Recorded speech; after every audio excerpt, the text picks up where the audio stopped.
Okay, the last thing to explain where we went with this.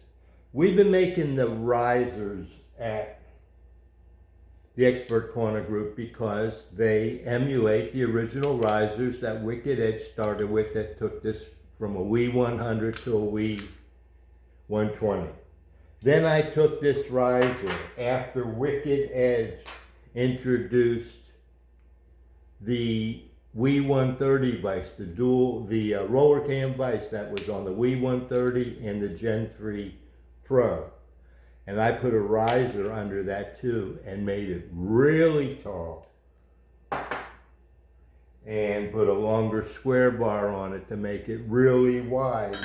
So I could go as wide as I needed to go. Now, why do we need to go wide? When we're working with Wicked Edge stones, let me grab one.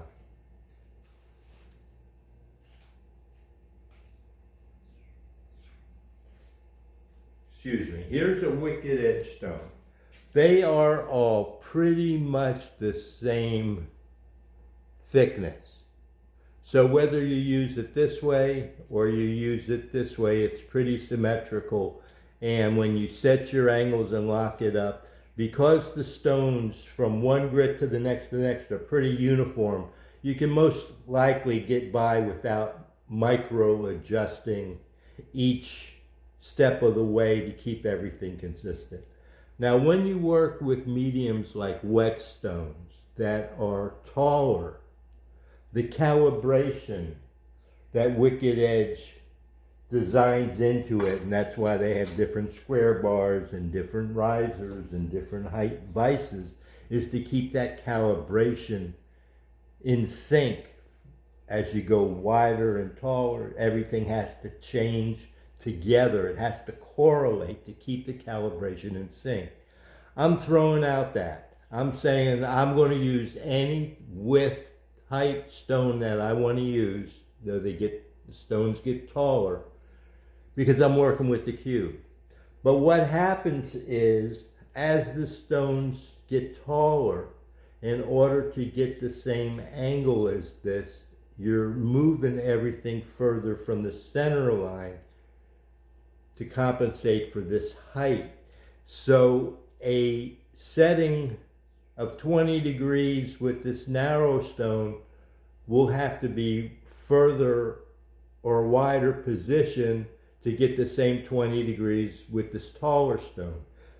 So when you're working with mediums that are thicker, taller than the Wicked Edge, you need to have more elbow room to make the same adjustment. Wicked Edge was designed around the thought that this was going to stay pretty much consistent. And that's why Wicked Edge's stone handles and their mediums are in a box. Everything is designed like that because Wicked Edge designs everything to maintain that correlation between the height and the width for the calibration. The 100 series with the separate bracket, the separate square bar, the separate mount, the separate height on the vise, the ability to add riser blocks and things like that. Now I'm separating all those factors that are mathematically intimately related, but I'm making them so that I can expand them separately because I want to be able to use this stone and taller stones even. So because I'm using these stones, now why does that matter? Well, as you use whetstones, they wear, they're consumable, and over the years, the thickness changes.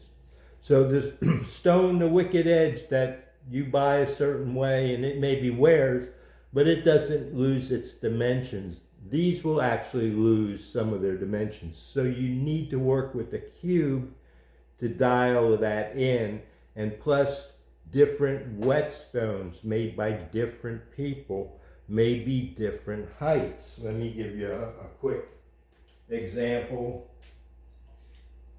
Here's another whetstone made by someone else, and you can see this is a Genda Chocera whetstone which is actually a pretty good thick stone. Here is a commission stone that I had made for me, and you can see it's very thick. So because of the differences in the height of the stone, I'm working with the same sharpeners. So to get that same setting, I have to go wider. Well, the blue base is limited.